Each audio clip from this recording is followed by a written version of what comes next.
بزرگوں اور بھائیوں، درخت بیج سے نکلتا ہے، پھر بیج جیسا قوی یا کمزور ہوگا ایسا ہی نکلنے والا درخت بھی قوی اور کمزور ہوگا۔ موٹی سی بات ہے، اپنے یہاں تو مجھے معلوم نہیں ہے، اپنے یہاں لوگ ہائی بریڈ بیج لا کر بوتے ہیں، یہاں بھی ایسا ہی ہوتا ہوگا۔ یہ ہائی بریڈ کیا چیز ہے؟ وہ بیج کو قوی کرتے ہیں، اسٹرانگ، طاقتور کرتے ہیں، اس کی وجہ سے پودا بھی بہت اچھا نکلتا ہے اور پھلتا پھولتا بھی بہت زیادہ ہے۔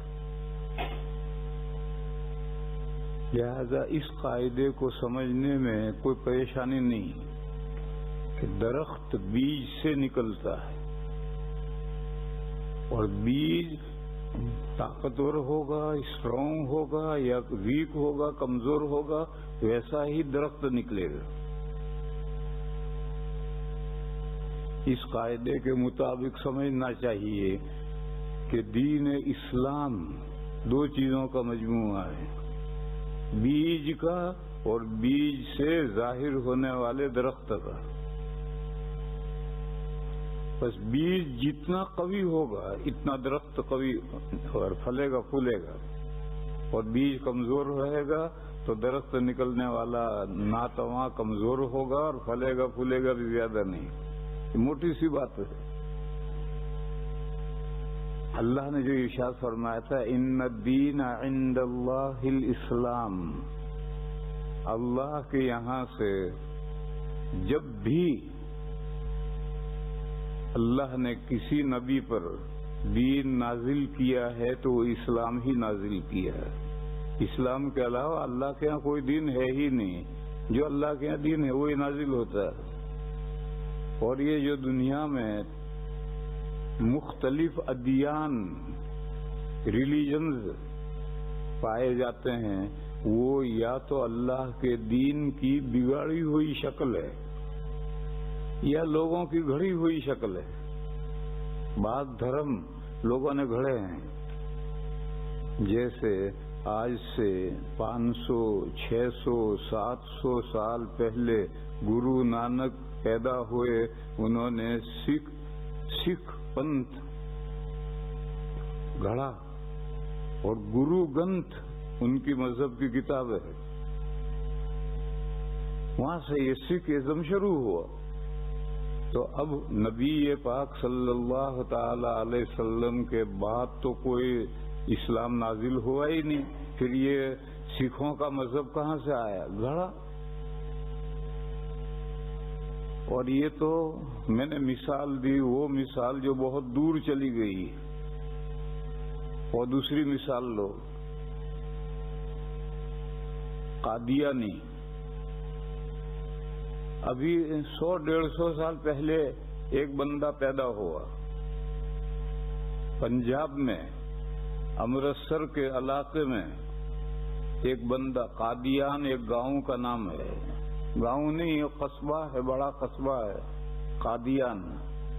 وہاں ایک بندہ پیدا ہوا اور اس نے نبوت کا دعویٰ کیا، اور نبوت کا دعویٰ کر کے اس نے اسلام کے پیریلل، متوازی ایک نیا دین پیش کیا، اسی کو قادیانزم کہتے ہیں۔ تو اب یہ نبی پاک صلی اللہ تعالی علیہ وسلم کے بعد تو کوئی نبوت ہے نہیں، سچی نبوت تو ہے نہیں، یہ جھوٹی نبوت کا جھوٹا دعویٰ کیا۔ اور دیکھو، یہ جھوٹی نبوتوں کے دعویٰ کرنے والے ہر زمانے میں رہتے ہیں۔ ایسا نہیں ہے کہ بس قادیانی نے دعویٰ کیا تھا، ایسا نہیں ہے۔ حدیث شریف میں فرمایا نبی پاک صلی اللہ تعالی علیہ وسلم، سیکون بعدی انبیاء 30 کلہم یزعم انہ نبی وانا خاتم النبیین لا نبی بعدی۔ نبی پاک صلی اللہ علیہ وسلم نے فرمایا کہ میرے بعد 30 مہا جھوٹے پیدا ہوں گے، 30 کذابون دجالون، مہا جھوٹے پیدا ہوں گے، ہر ایک کا دعویٰ یہ ہوگا کہ وہ نبی ہے، حالانکہ میں آخری نبی ہوں، میرے بعد میں کوئی نبوت ہے ہی نہیں۔ بس یہ جتنا بھی نبوت کے دعویٰ کریں گے سب جھوٹے ہیں۔ یہ جھوٹے جو نبوت کے دعویٰ کرنے والے ہیں یہ ہر زمانے میں رہتے ہیں، اس لیے میرے بھائیوں ان سے بہت بچ کر رہنا ضروری ہے۔ اس وقت ہندوستان میں ایک نبوت کا دعویٰ کر رہا ہے، اس کا نام ہے شکیل بن حنیف۔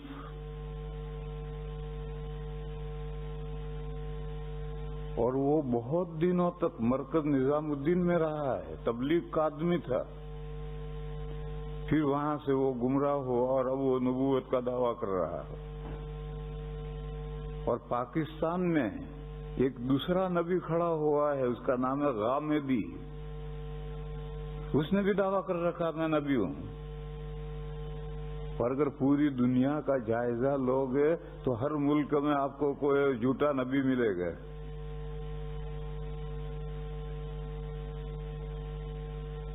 اب یہ جو اپنے اپنے مذاہب چلا رہے ہیں یہ سب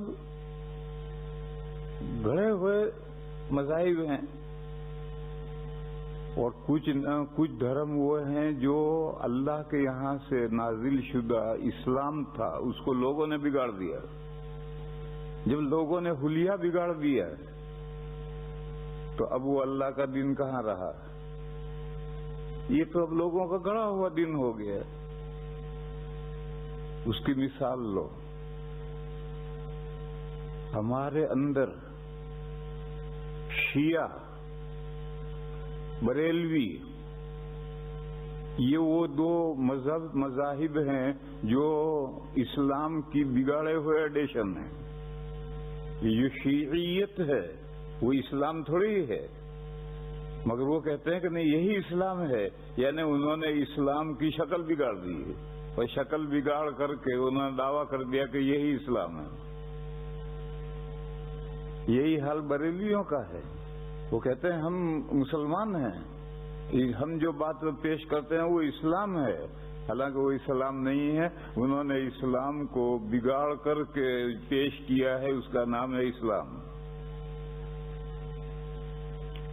دیکھو میں ہر ایک کی ایک ایک مثال دوں تو تجھ سے تم سمجھو گے کہ یہ شیعیت یہ بھی اسلام کی بگاڑی ہوئی شکل ہے، اور یہ یہ بریلویت یہ بھی اسلام کی بگاڑی ہوئی شکل ہے۔ ایک ایک مثال دوں، اس سے سمجھو گے تم۔ شیعہ یہ کہتے ہیں کہ نبی پاک صلی اللہ تعالی علیہ وسلم کے بعد خلیفہ بلا فصل حضرت علی تھے۔ پھر وہ یہ کہتے ہیں کہ قیامت کے دن تک خلافت بنو ہاشم میں رہے گی۔ یہ حضور کے دادا ہیں محمد صلی اللہ تعالی علیہ وسلم بن عبداللہ بن عبد المطلب بن ہاشم، یہ دادا ہیں۔ آپ کہیں گے تو پردادا ہوئے، چلو پردادا کہہ لیں، دادا آدم تک سب دادا ہی ہیں۔ کہنے کا طریقہ یہ ہے کہ باپ، دادا، پھر پر دادا، پر لفظ بڑھا دیں گے، پر دادا، پھر اوپر پر دادا، 2 مرتبہ پر بڑھائیں گے، پھر اوپر پر دادا، یوں پر بڑھتا چلا جائے گا۔ ایسے ہی نیچے بیٹا، پوتا، پھر پروتا، یہ پر بڑھ گیا، پروتا، پروتا، پروتا، یوں نیچے بڑھتا چلا جائے گا۔ تو طریقہ یہی ہے، لیکن ہے سب دادا ہی، اور یہ ریئل دادا ہے۔ اور ایک ہوتا ہے نانا، نانا یعنی دادا کا نانا، میں دادا نہیں ہوں، نانا، نا میں دادا نہیں ہوں. تو خواہ زبردستی دادا کہتے ہیں. وہ دادا نہیں، وہ نانا ہے. تو اس لیے میں نے کہا کہ ہاشم یہ دادا ہیں حضور پاک صلی اللہ علیہ وسلم کے. ان کی جو اولاد ہے، ان کی اولاد میں حضرت علی ہیں، اور حضرت علی کے حضرت فاطمہ سے جو دو صاحبزادے حسن و حسین رضی اللہ تعالی عنہما ہیں، ان کی ساری اولاد بس انہی کا خلافت حق ہے. اس کے علاوہ کوئی خلیفہ نہیں ہو سکتا، امیر المومنین نہیں ہو سکتا. یہ شیعوں کا بنیادی عقیدہ ہے، اور اسی لیے انہوں نے اذان میں بھی بڑھا رکھا ہے اشہد ان محمد رسول اللہ. اس کے بعد انہوں نے بڑھا ہے اشہد ان علی خلیفتہ بلا فصل.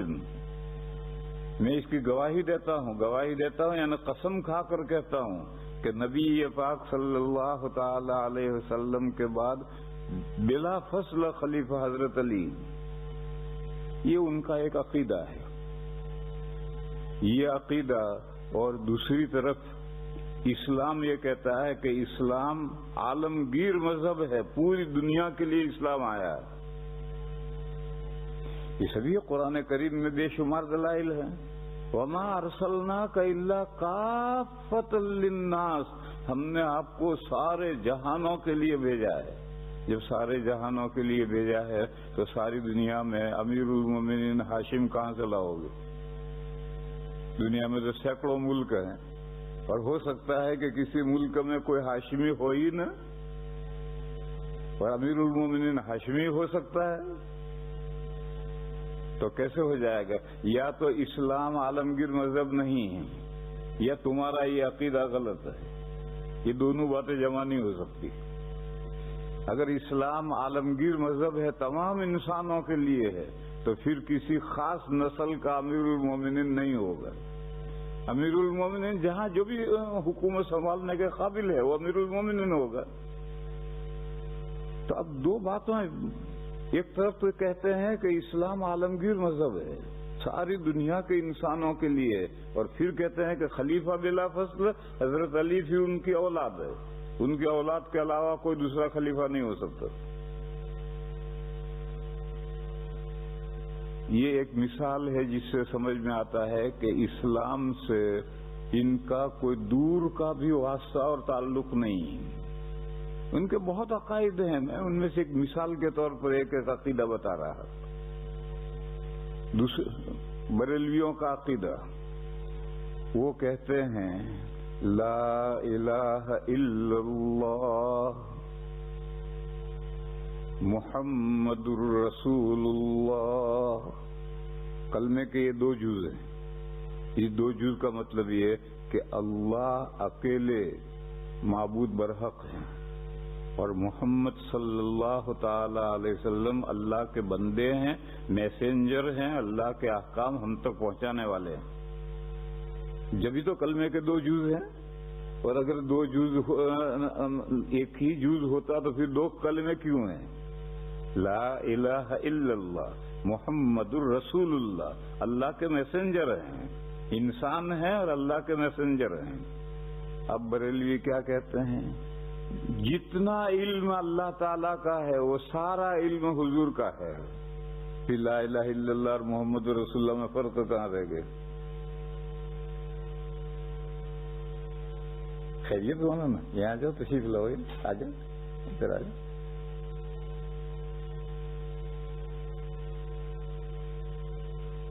پھر یہ کہتے ہیں کہ کائنات میں تصرف کرنے کا اختیار اللہ نے حضور کو دے دیا تھا. جس طرح چاہیں کائنات کو ہیر پھیر کر دیں. اور صرف حضور کو نہیں، بلکہ وہ یہ کہتے ہیں کہ حضور کے بعد اولیاء کرام کو بھی اللہ نے تصرف کا حق دیا ہے، وہ کائنات میں جو چاہیں تصرف کر دیں. حقانی صاحب گزرے ہیں نا، اپنے یہاں گجراتی تھے. انہوں نے بامبے میں ایک بہت لغو بات کہی. اس وقت بامبے سارا بدعتی تھا. اب تو بامبے ہاف ہاف ہو گیا، آدھے بدعتی ہیں تو آدھے سنی ہیں. لیکن اس وقت ٹوٹلی بامبے بدعتی تھا. وہاں انہوں نے ایک مثال دی کہ ایک علاقے میں بارش نہیں ہو رہی تھی، لوگ پریشان تھے، تو ایک وفد گیا اللہ کی بارگاہ میں میمورنڈم لے کر کے کہ ہمارے یہاں بارش نہیں ہو رہی، پروردگار بارش بھیجیے. تو پہنچے تو اللہ میاں منہ لٹکائے بیٹھے تھے، استغفر اللہ استغفر اللہ استغفر. نہایت محمل گندی مثال دی انہوں نے کہ اللہ میاں منہ لٹکائے بیٹھے تھے. انہوں نے میمورنڈم پیش کیا تو اللہ میاں نے کہا ارے میرے ہاتھ میں کیا ہے، وہ چوتھے آسمان پر قادریہ بیٹھا ہے، اس کے پاس جاؤ. قادریہ یعنی پیران پیر شیخ عبد القادر جیلانی قدس سرہ، بغداد کے تھے، بڑے پیر تھے اور ہندوستان میں ان کے بہت بڑے اثرات تھے اور غوث اعظم کہلاتے تھے. غوث اعظم کوئی غوث ہی نہیں ہے، غوث اعظم کیا ہوگا یہ ذہن میں رکھو. کوئی غوث کوئی نہیں ہے، فریاد رس کوئی نہیں ہے. غوث اعظم کیا ہوگا؟ کہا وہ چوتھے آسمان پر قادریہ بیٹھا ہے، اس کے ہاتھ میں بارش ہے، جاؤ اس کے پاس مانگو جا کر. تو بڑا بامبے میں ہنگامہ ہوا اور یہ محمل مثال ہے، ایسی مثال گندی نہیں دینی چاہیے. مگر مجھے تو سمجھانا یہ ہے کہ ان لوگوں کا عقیدہ یہ ہے کہ تصرف کا اختیار اولیاء کے پاس بھی ہے، اور حضور تو حضور ہیں، ان کے پاس تصرف کا اختیار کیوں نہیں ہوگا؟ تو جتنا کچھ اللہ جانتے ہیں سارا حضور بھی جانتے ہیں. جتنا جو کچھ اللہ کر سکتے ہیں وہ سب حضور بھی کر سکتے ہیں، بلکہ اولیاء بھی کر سکتے ہیں. اب آپ سوچئے کہ معبود ایک کہاں رہا؟ معبود میں تو حصے دار ہو گیا. اللہ کی صفت علم میں حضور حصے دار ہو گئے، تصرف کی صفت میں حضور اور اولیاء حصے دار ہو گئے، تو معبود ایک کہاں رہا؟ یہ جو ہمارے عیسائی بھائی ہیں وہ یہی تو کہتے ہیں کہ خدا تین ہیں، مگر تین نہیں ہے، ایک ہے. اور خدا ایک ہے کہ نہیں؟ ایک نہیں ہے، تین ہے. 3 in 1 1 in 3. کیوں؟ ایک تو اللہ ہیں جو فادر ہیں اور ایک ان کے بیٹے ہیں سن. تو جب فادر کا بیٹا ہو گیا تو باپ کی نسل چلی، تو اب خدا ایک کہاں رہا؟ تو جب اللہ کی صفت علم مغیبات کا علم حضور کو دے دیا اور تصرف کا اختیار حضور اور اولیاء کو دے دیا، تو پھر خدا ایک معبود کہاں رہے؟ تو ایسے عقیدے ان کے ایسے ہیں کہ ان کی وجہ سے یہ جو اللہ نے جو دین اسلام نازل کیا تھا ان کی بگاڑی ہوئی شکلیں ہیں. یہ شیعیت یہ بھی اسلام کی بگاڑی ہوئی شکل ہے، اور یہ بریلویت یہ بھی اسلام کی بگاڑی ہوئی شکل ہے. بریلویت نہیں، ایک ہے بریلویت، ایک ہے رضا خانیت. یہ جو ہر بریلوی یہ عقیدے نہیں رکھتا، بدعات میں تو مبتلا ہے، بہت سی بدعات ان کے اندر رائج ہوتی ہیں. لیکن یہ جو میں عقیدے بیان کر رہا ہوں یہ رضا خانیوں کے عقیدے ہیں. تو رضا خانیت الگ ہے، بریلویت الگ ہے، کہیں دونوں ساتھ ہو جاتے ہیں، کہیں الگ الگ ہو جاتے ہیں. اس لیے اس مسئلے کو مضمون کو سمجھنا چاہیے کہ یہ دو پنتھ مذاہب شیعیت اور یہ رضا خانیت، اس کا یہ اسلام کی بگاڑی ہوئی شکلیں. باہر کی مثال یہودیت اور عیسائیت، یہ دونوں بھی اسلام کی بگاڑی ہوئی شکلیں. موسیٰ علیہ السلام پر جو دین نازل ہوا تھا وہ بھی تو اسلام ہی نازل ہوا تھا. عیسیٰ علیہ السلام پر جو دین نازل ہوا تھا وہ اسلام ہی تو نازل ہوا تھا. لیکن آج کی یہودیت اور آج کی عیسائیت وہ موسیٰ علیہ السلام کی شریعت تھوڑی ہے، موسیٰ علیہ السلام کا دین تھوڑا ہی ہے، عیسیٰ علیہ السلام کا دین تھوڑا ہی ہے، اس کی بگاڑی ہوئی شکلیں ہیں. تو اس لیے اتنا مضمون سمجھنا چاہیے کہ اللہ کے یہاں سے تو دین ہمیشہ اسلام ہی نازل ہوتا ہے. یہ جو اللہ کے یہاں سے دین اسلام نازل ہوتا ہے اس کے دو حصے ہیں، عقائد اور اعمال. یہ جو عقائد ہیں یہ بیج ہیں، اور اعمال جو ہیں اس پر نمودار ہونے والا درخت ہے، اور بیج سے ہی درخت نکلتا ہے، اور بیج قوی ہوگا یا کمزور ہوگا تو درخت ایسا ہی قوی یا کمزور نکلے گا۔ یہ موٹی سی بات ہے، اس کو سمجھنا چاہیے۔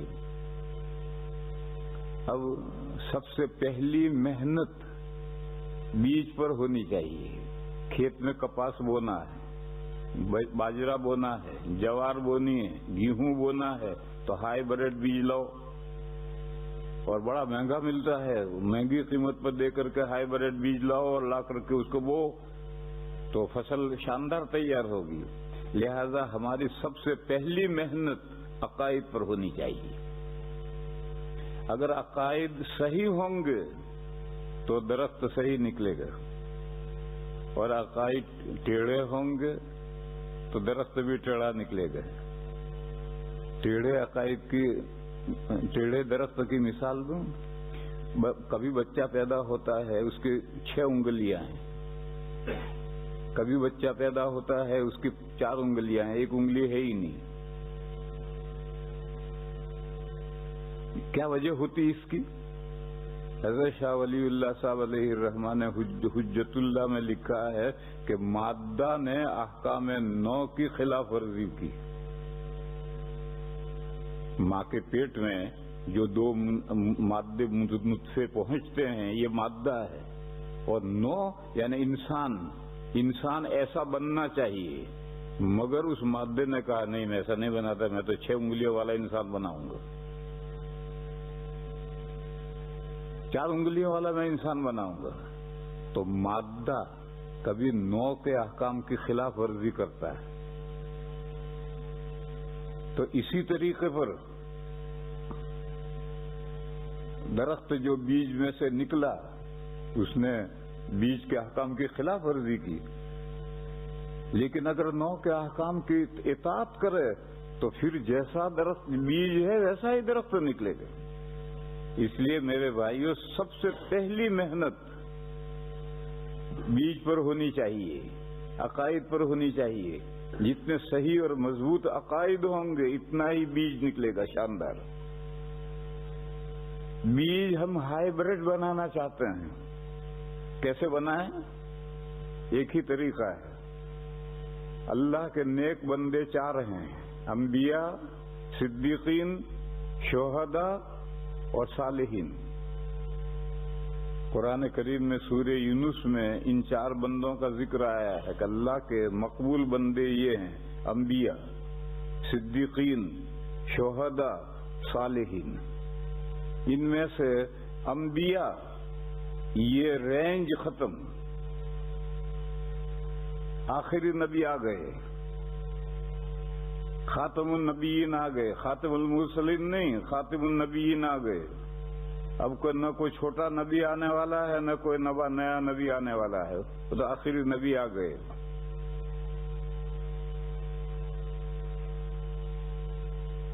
لہذا اب اگر کوئی نبی بننا چاہے، نبی نہیں بن سکتا۔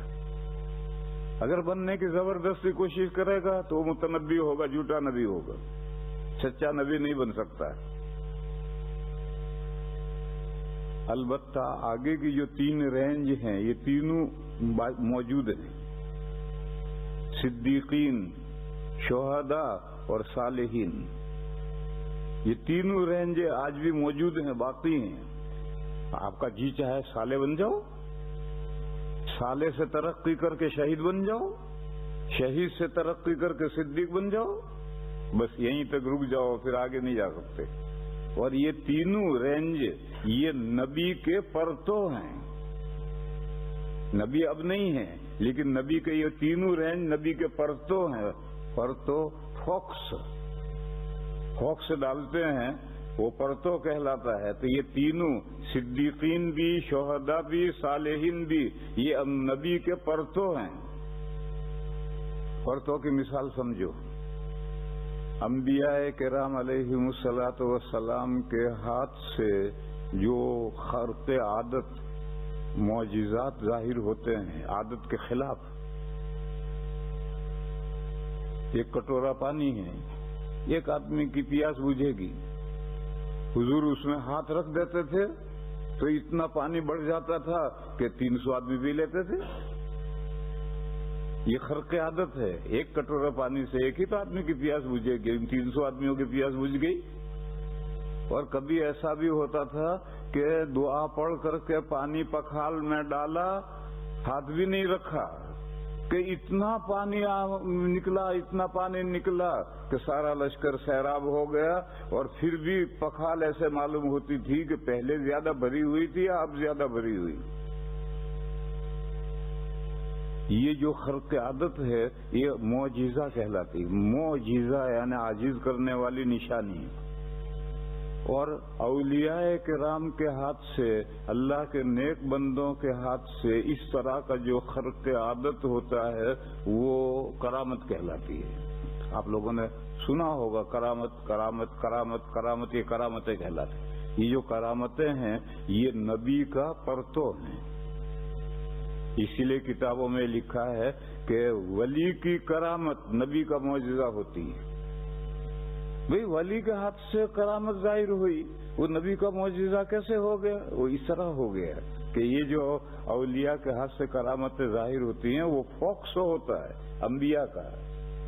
یہ فوکس اور کرامت سمجھانے کے لیے میں نے مثال دی۔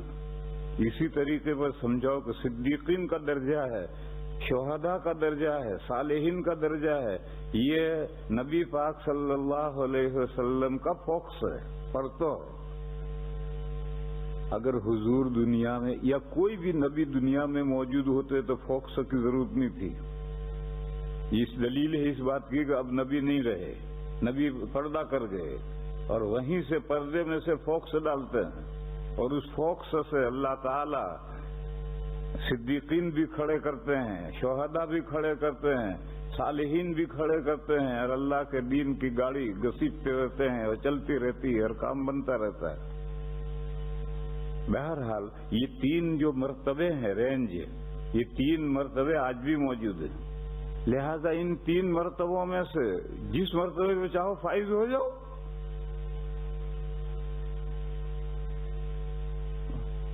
صلاح عام ہے یاران نقطہ داں کے لیے، جو بھی بڑھنا چاہتا ہو بڑھو، مگر نیچے پہلے صالح بنو، پھر ترقی کرو، شہید بنو، پھر ترقی کرو، پھر صدیق بنو۔ اور صدیق ہر آدمی بن سکتا ہے، مرد بھی بن سکتا ہے، عورت بھی بن سکتی ہے۔ سورہ حدید میں آیت کریمہ ہے کہ قیامت تک صدیق ہر کوئی بن سکتا ہے، اور حضرت عائشہ صدیقہ تھیں، معلوم ہے عورتیں بھی صدیق بن سکتی۔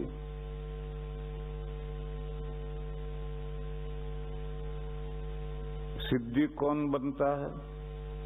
صدیق وہ بنتا ہے جو حق کو ایسا قبول کر لے جیسا میدا گلاب جامن کو قبول کر لیتا ہے، اور ناحق کو ایسا ریجیکٹ کر دے جیسا میدا کڑوی دوا کو ریجیکٹ کر دیتا ہے۔ ایسا مزاج بن جائے، حق بات سامنے آئی ایک دم قبول، منہ میں گلاب جامن رکھو فوراً پیٹ کو کھینچ لے گا، اور ایلوا کا رکھو منہ میں رس رکھو تو الٹی ہو جائے گی، وامٹ ہو جائے گی، فوراً میدا قبول نہیں کرے گا۔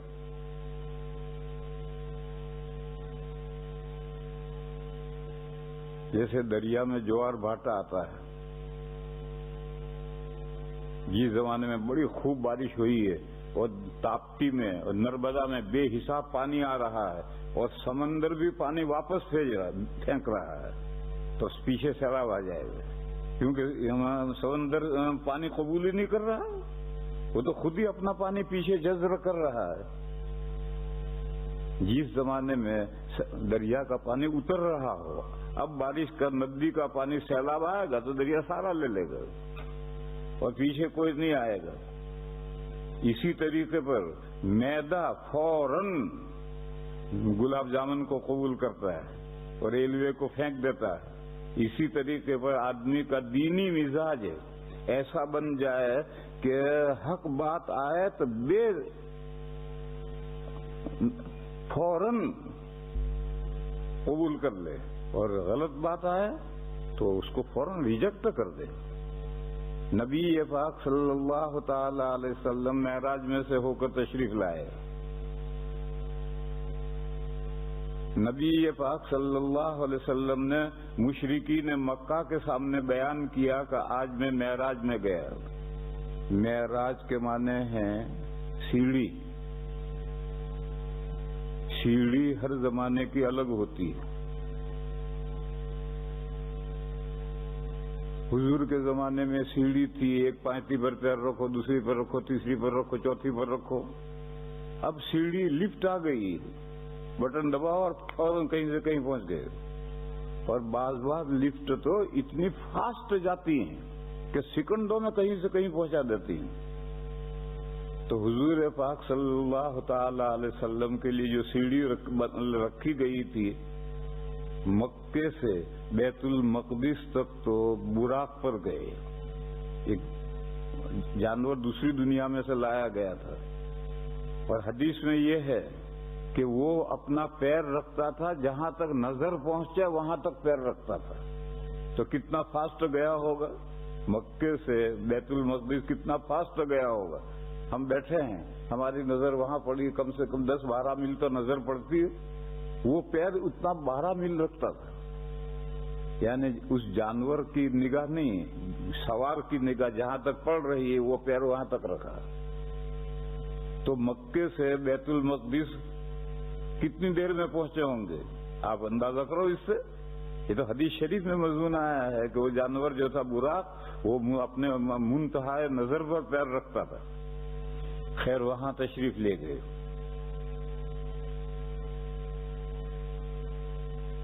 وہاں سے معراج ہوئی. پھر وہاں سے جانور نہیں لے گیا، وہاں سے لفٹ لگائی گئی. 7 آسمانوں سے اوپر تک لفٹ سے گئے. کتنے لمحوں میں گئے اللہ جانے. اللہ کی لفٹ ہے، ہماری انسانوں کی بنائی ہوئی لفٹ لمحوں میں آگے کہیں لے جاتی ہے. یہ تو اللہ کی رکھی ہوئی لفٹ. اور مکے سے مدینہ کیوں گئے؟ اور مکے سے بیت المقدس کیوں لے گئے؟ مکے میں لفٹ لگا کر کے، مکے ہی سے تو لفٹ پہ لے جا سکتے تھے، براق لانے کی کیا ضرورت تھی؟ اور بیت المقدس لے جانے کی کیا ضرورت تھی؟ اس لیے لے گئے تھے تاکہ یہ بتایا جائے کہ حضور خاتم النبیین ہیں، اور حضرت موسیٰ علیہ السلام یا اس سے اوپر سے جو بنی اسرائیل میں نبوت کا سلسلہ آ رہا تھا وہ سلسلہ حضور میں جمع کر دیا گیا. تو یہاں کے بھی نبی ہیں، وہاں کے بھی نبی ہیں. پھر ختم نبوت. ایک تو آل ورلڈ، پوری دنیا میں جو انبیاء آتے رہے ان کے آخری، اور ایک بنی اسرائیل میں جو نبی آتے رہے ان کے آخری عیسیٰ علیہ السلام. عیسیٰ علیہ السلام خاتم انبیاء بنی اسرائیل ہیں، اور عیسیٰ علیہ السلام آسمان پر اٹھائے گئے ہیں زندہ. تو اس کے بعد حضور بھی آسمان تک لے جائے گئے ہیں زندہ.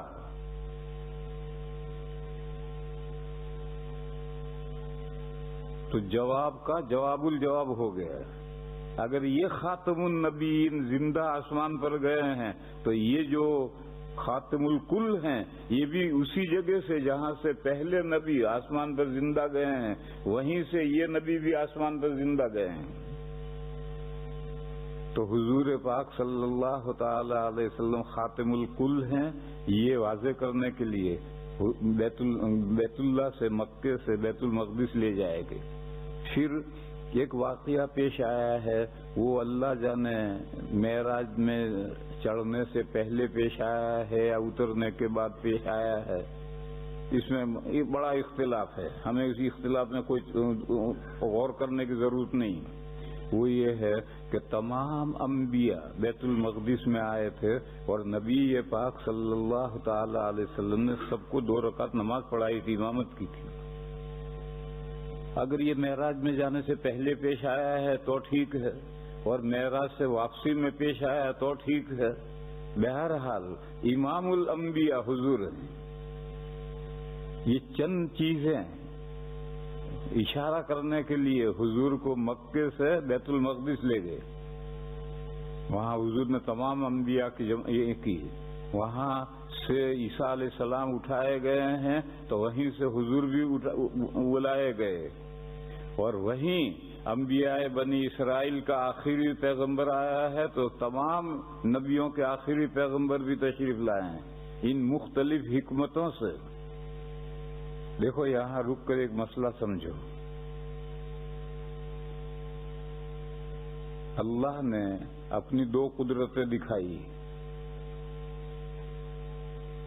تمام انسان ماں باپ سے پیدا ہوتے ہیں. عیسیٰ علیہ السلام صرف ماں سے پیدا ہوئے، باپ نہیں. یہ اللہ اپنی یہ قدرت کسی بھی تو نبی میں دکھا سکتے تھے، عیسیٰ علیہ السلام نے کیوں دکھائی؟ سوچنے کی بات ہے. ہزاروں لاکھوں انبیاء، 1 لاکھ سے زائد انبیاء گزرے. یہ جو 1 لاکھ سے زیادہ کی تعداد ہے یہ حدیث ضعیف ہے. لہذا اس کا کچھ بہت یقین نہیں کرنا چاہیے کہ 1,24,000 انبیاء گزرے ہیں. اس کا یقین نہیں کرنا چاہیے. گمان کے درجے میں کرو، کوئی حرج نہیں، اس لیے کہ یہ جو روایت جو ہے نہایت ضعیف روایت ہے. بہرحال انبیاء تو بہت سے آئے ہیں تو اللہ تعالیٰ اپنی قدرت کی نشانی کہیں بھی دکھا سکتے تھے. عیسیٰ علیہ السلام ہی میں کیوں دکھائی؟ اس سوال کا جواب. دوسرا سوال، اللہ تعالیٰ آسمان پر کسی کو بھی اٹھا سکتے تھے، عیسیٰ علیہ السلام ہی کو کیوں اٹھایا؟ ان دونوں سوالوں کا جواب یہ ہے کہ خاتم انبیاء بنی اسرائیل کے بعد خاتم الکل آ رہے ہیں.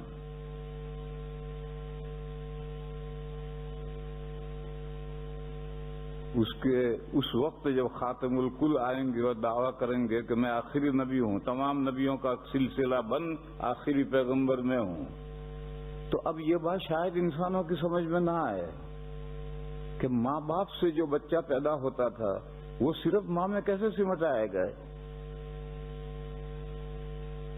ماں میں سمٹ آئے گا. صالح علیہ السلام کا قصہ یاد کرو. قوم نے کہا یہ چٹان ہے، بہت بڑا پتھر تھا، اس پتھر میں سے اونٹنی نکالو اور اونٹنی بھی گابھن ہو.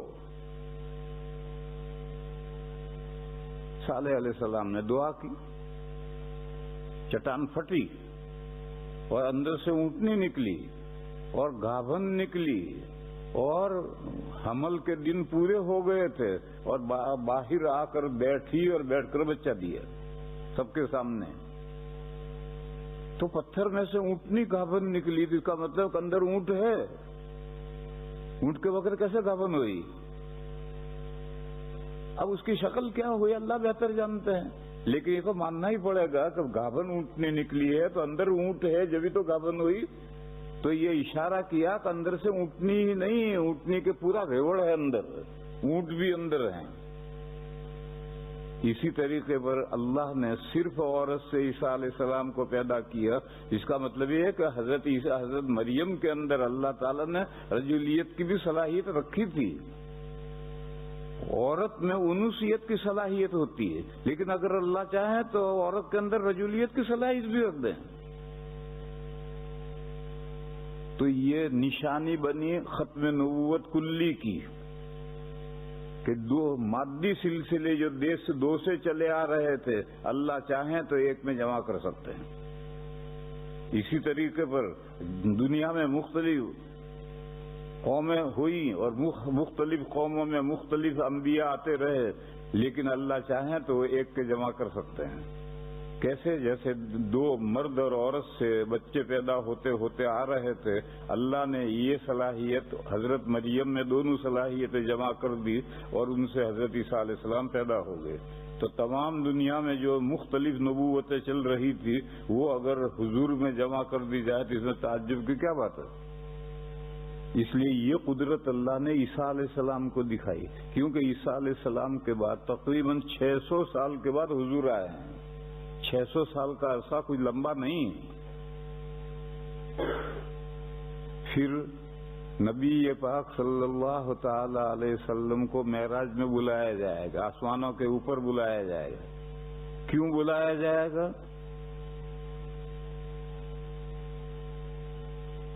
اہم گفٹ، ہدیہ دینے کے لیے. اور بڑے آدمی کو جو گفٹ دی جاتی وہ اہم دی جاتی. تو سارے احکام زمین پر آئے ہیں.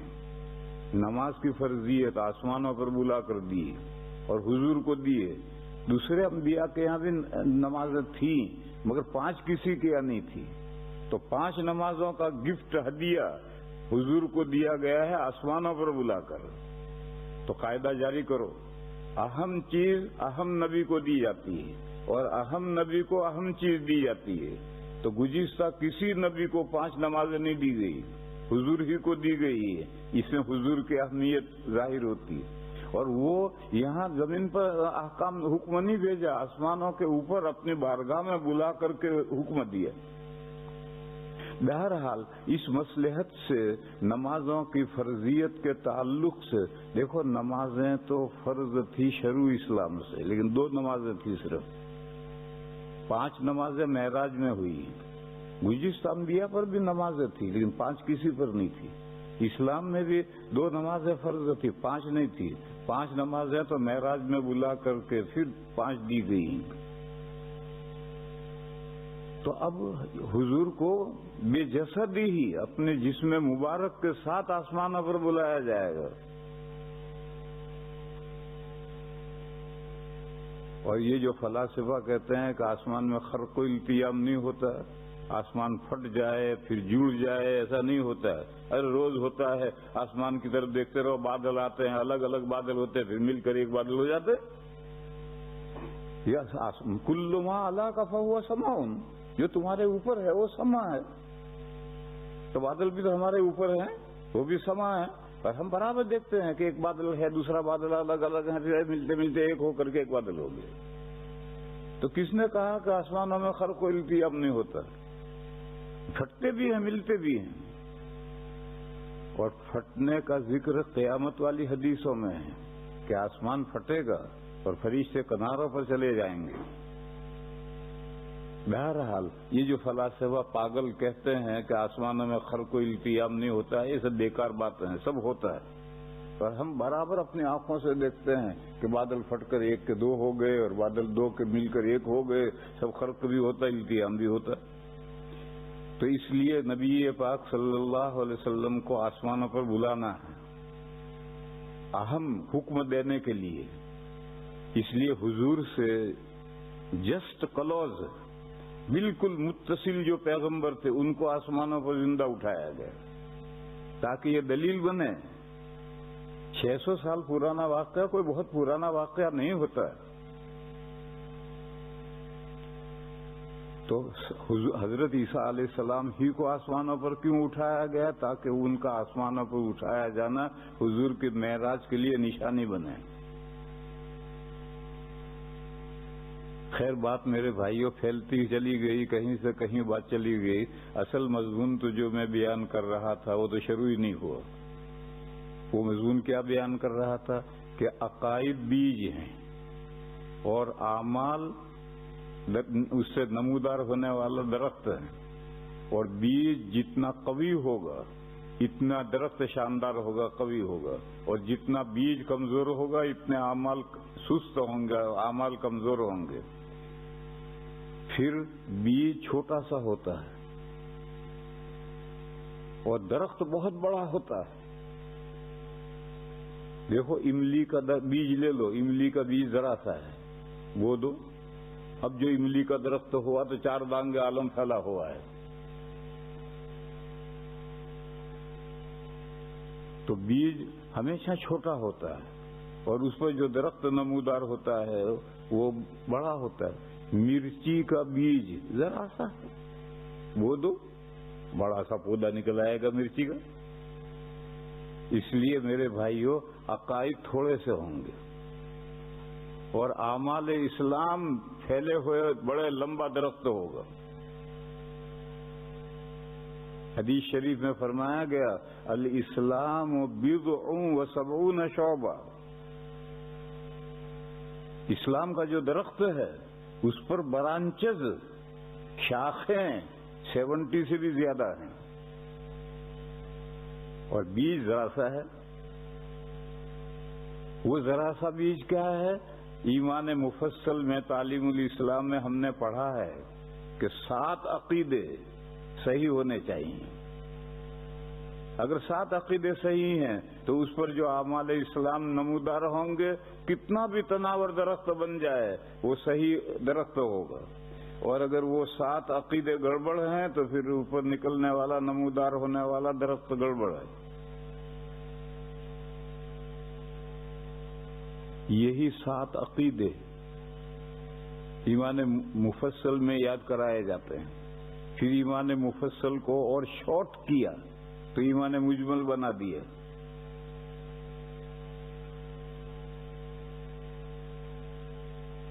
اور اگر آپ غور کریں تو یہ 7 نہیں ہے، وہ 7 سمٹ کر کے ایک عقیدہ ہے. وہ اگر صحیح ہے تو سب کچھ صحیح ہے، اور اگر اس میں گڑبڑ ہے تو پھر بات خیر نہیں ہے.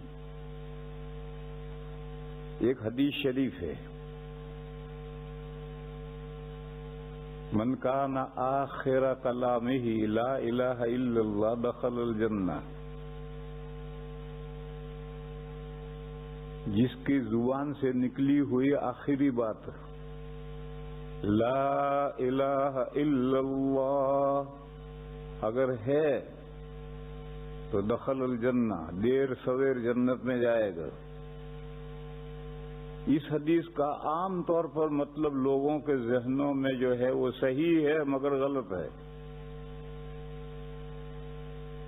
صحیح یہ ہے کہ کوئی آدمی کی وفات ہو رہی ہو تو کلمے کی تلقین کرو. اس کے قریب میں بیٹھ کر ایک بندہ پڑھے اتنا زور سے کہ وہ سنے، اس سے کہے کچھ نہیں، لا الہ الا اللہ لا الہ الا اللہ لا الہ الا اللہ. پھر جب یہ بیمار پڑھ لے لا الہ الا اللہ اور آپ سن لیں تو تلقین بند. پھر اگر وہ کوئی دنیا کی بات کرے، ارے مجھے سگریٹ پلاؤ، تو اب پھر دوبارہ تلقین کرو. اور اگر دنیا کی بات نہ کرے، اللہ اللہ کرتا رہے، تو پھر دوبارہ تلقین کی ضرورت نہیں. حضرت عبداللہ ابن مبارک رحمت اللہ علیہ کا قصہ لکھا ہے کہ جب وہ بیمار تھے، مرض موت میں سکرات شروع ہوئی، تو ایک بندے نے قریب میں بیٹھ کر کلمے کی تلقین شروع کی. تو حضرت نے زور سے کلمہ پڑھ کر اسے سنایا، لا الہ الا اللہ سنایا. پھر بھی وہ بے وقوف پڑھتا رہا. تو حضرت نے اس کو مسئلہ سمجھایا اور یہ کہا کہ جب میں نے تیرے تلقین کرنے پر کلمہ پڑھ لیا اور تو نے میرا کلمہ پڑھنا سن لیا تو اب مجھے پریشان کیوں کر رہا؟ یہی میرا آخری کلام ہے. اس کے بعد حضرت کا انتقال ہو گیا.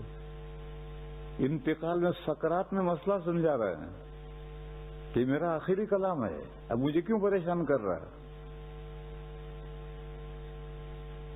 یہ جو حدیث شریف ہے اس کا صحیح مطلب تو یہ ہے کہ اگر اللہ موقع دے اور آخر میں زبان سے لا الہ الا اللہ ادا ہو جائے تو دخل الجنہ، دیر سویر جنت میں ضرور جائے گا.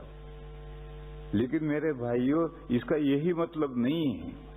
لوگ بس اتنا ہی مطلب سمجھتے ہیں، یہ صحیح نہیں ہے. میں نے کہا غلط ہے. اس کا مطلب کیا ہے؟ جس کا ایمان پر خاتمہ ہو، چاہے آخری بات لا الہ الا اللہ زبان سے نہ نکلی ہو. کبھی ایکسیڈنٹ ہو جاتا ہے، آنند فانند آدمی ختم ہو جاتا ہے. کبھی اٹیک آ جاتا ہے اور آدمی آنند فانند ختم ہو جاتا ہے. یہ بھی حدیث شریف کا مصداق ہے. ایمان پر ختم ہوا، کنٹینیوس موت تک ایمان رہا، اس میں انقطاع نہیں آیا. لہذا یہ مطلب بھی ہے کہ جس کا ایمان پر خاتمہ ہو، آخر میں ایمان ختم نہ ہو. ایک حدیث شریف ہے، نبی پاک صلی اللہ تعالی علیہ وسلم نے فرمایا کہ بندہ برابر جنت والے کام کرتا رہتا ہے یہاں تک کہ جب جنت سے ایک ہاتھ دور رہ جاتا ہے تو شومی قسمت غالب آ جاتی ہے اور وہ کفری عقائد اختیار کر لیتا ہے اور جہنم میں گیا. اسی طرح سے ایک بندہ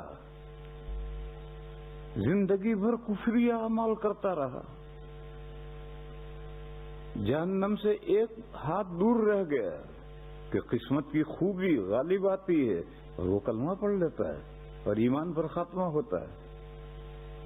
تو حدیث شریف کا مطلب ہے کہ ایمان پر ختم ہوا یا کفر پر ختم ہوا، آخری کلام ہونے کا یہ مطلب ہے. اور اللہ اگر توفیق دیں اور آخر میں کلمہ طیبہ زبان مبارک پر جاری ہو جائے تو رہے قسمت، کیا کہنے. لیکن وہی اس پر حسر نہیں ہے کہ یہی مطلب ہے جس کے آخر میں کلمہ زبان پر جاری نہیں ہوا وہ مسلمان نہیں، کافر ہے، جہنم میں گیا. ایسا سمجھنا غلط ہے. اور یہ بزرگوں نے اس کی صراحت کی ہے کہ حدیث شریف میں ہر وہ بندہ مراد ہے جس کا ایمان پر خاتمہ ہو، آخر میں ایمان میں انقطاع نہ آئے.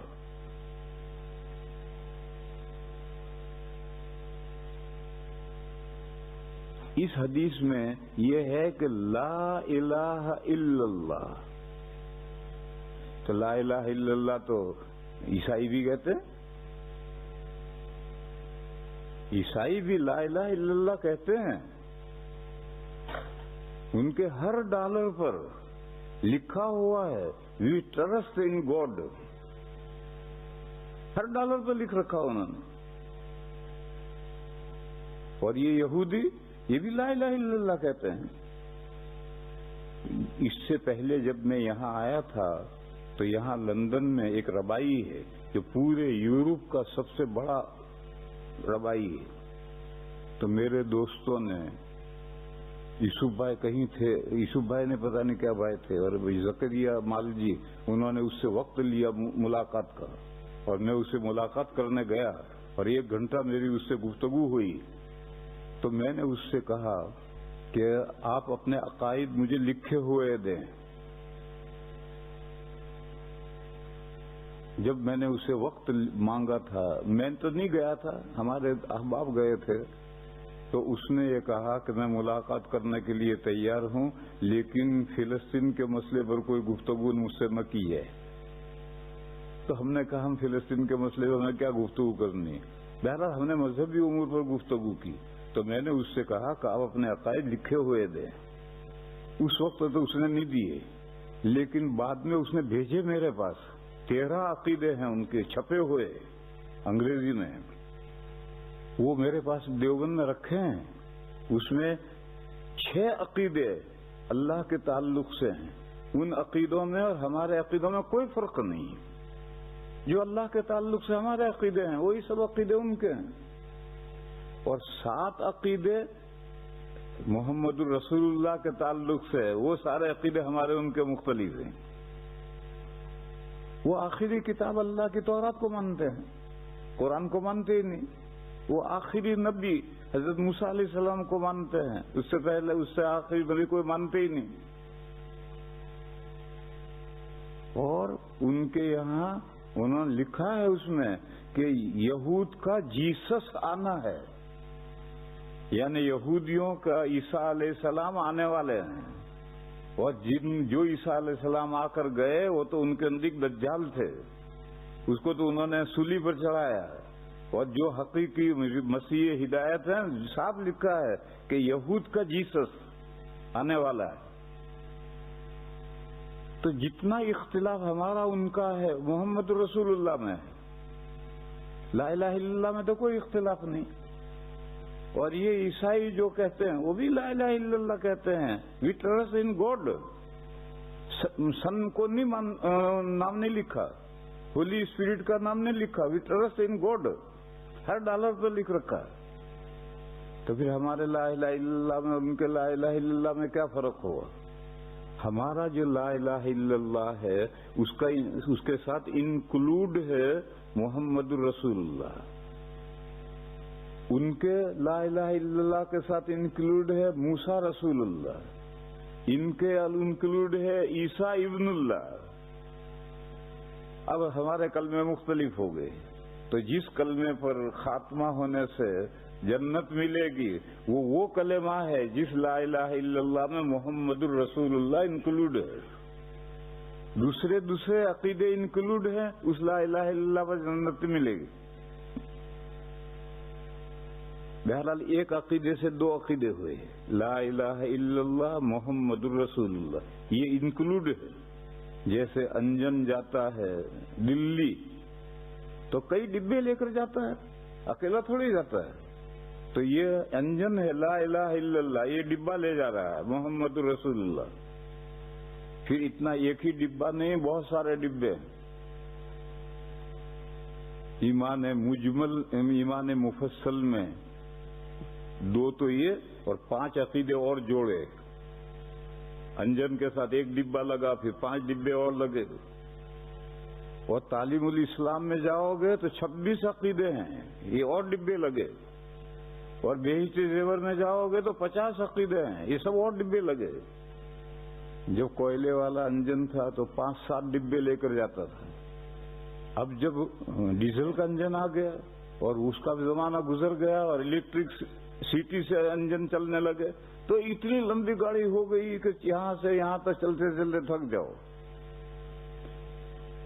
تو بہشتی زیور میں جا کر 50 عقیدے ہو گئے، اور تعلیم الاسلام میں جا کر 25 عقیدے ہو گئے، اور ایمان مجمل میں 7 عقیدے ہوئے، اور کلمہ طیبہ میں 2 عقیدے ہوئے. ان 2 عقیدوں میں بھی ایک عقیدہ تو اصلی ہے، دوسرا اس کے ساتھ لگنے والا ڈبے ہیں. لہذا بیج ایک ہے چھوٹا سا، لا الہ الا اللہ. اگر یہ صحیح ہے تو سب اعمال اسلام صحیح ہیں، اور اگر اس میں گڑبڑ ہو گئی تو پھر آگے مسئلہ ٹیڑھا ہے. اس کو آگے اس کی تفصیل کروں گا، لا الہ الا اللہ کی تفصیل کروں گا. وآخر دعوانا ان الحمد للہ رب العالمین.